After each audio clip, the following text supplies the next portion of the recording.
Hi welcome back to my channel MBA unplugged. నా పేరు నవాస్. నేను ఒక ప్రైవేట్ ఇంజనీరింగ్ కాలేజ్లో అసిస్టెంట్ ప్రొఫెసర్గా వర్క్ చేస్తున్నాను.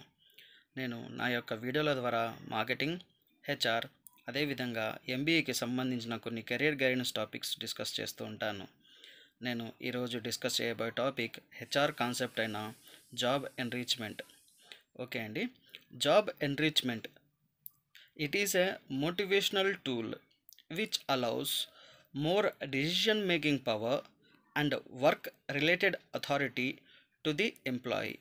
అంటే ఇక్కడ ఏం చేస్తారంటే ఒక ఎంప్లాయీని సెలెక్ట్ చేసుకొని ఆ ఎంప్లాయీకి కొన్ని అడిషనల్ రెస్పాన్సిబిలిటీస్ ఇస్తారు, అదేవిధంగా అథారిటీ ఇస్తారు.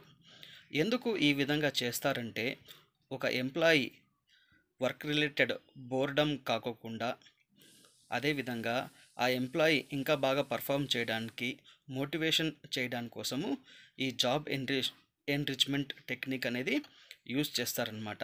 సో ఇక్కడ వర్టికల్ రెస్పాన్సిబిలిటీస్ అండ్ అథారిటీ ఇస్తారనమాట. వర్టికల్ అంటే కింద సుపీరియర్ అథారిటీ అనమాట. సో ఈ విధంగా చేయడం వల్ల ఎటువంటి అడ్వాంటేజెస్ ఉన్నాయి? ఇక్కడ the advantage of job enrichment are self actualization and recognition.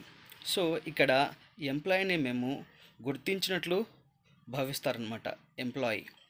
So organisation నన్ను గుర్తించింది, నా స్కిల్స్, నా టాలెంట్ గుర్తించడం వల్లనే నాకు అడిషనల్ రెస్పాన్సిబిలిటీ ఇచ్చింది అని భావించి, సో నాకు ఇచ్చిన అడిషనల్ రెస్పాన్సిబిలిటీగా ఫుల్గా నా ఫుల్ పొటెన్షియల్ని యూస్ చేసుకొని నేను దీన్ని మంచి రిజల్ట్స్ తీసుకొని రావాలి అని వర్క్ హార్డ్ చేస్తారనమాట. అదేవిధంగా ఎంప్లాయీ సేమ్ వర్క్ చేస్తున్నారు కాబట్టి బోర్ అయ్యే ఛాన్సెస్ ఎక్కువ ఉంటాయి. అలా ఎంప్లాయీ బోర్గా ఫీల్ కాకోకుండా అతని జాబ్ మోర్ మీనింగ్ఫుల్గా మార్చడం కోసము జాబ్ ఎన్రిచ్మెంట్ అనేది యూస్ చేస్తారు.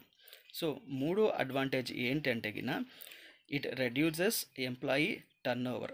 సో ఏంటంటే గిన ఈ జాబ్ నాకు ఇంకా చేయాలని లేదు, కొత్తగా లేదు, so I need to find something more challenging work అని ఒక ఎంప్లాయీ భావించి ఆర్గనైజేషన్ని వదిలి బయట వెళ్ళిపోకుండా ఆపడం కోసము ఈ జాబ్ ఎన్రిచ్మెంట్ అనేది యూస్ చేస్తారనమాట. సో అలా జాబ్ ఎన్రిచ్ చేసిన తర్వాత ఆ ఎంప్లాయీ ఏమవుతారంటే మోటివేట్ అవుతారు to give his 100% and strive for good results for the organisation. So this is about the job enrichment. So next మన వీడియోలో మేము జాబ్ ఎన్లార్జ్మెంట్ గురించి మాట్లాడతాము, అదేవిధంగా జాబ్ రొటేషన్ గురించి మాట్లాడతాము. So catch you up in the next video. Thank you.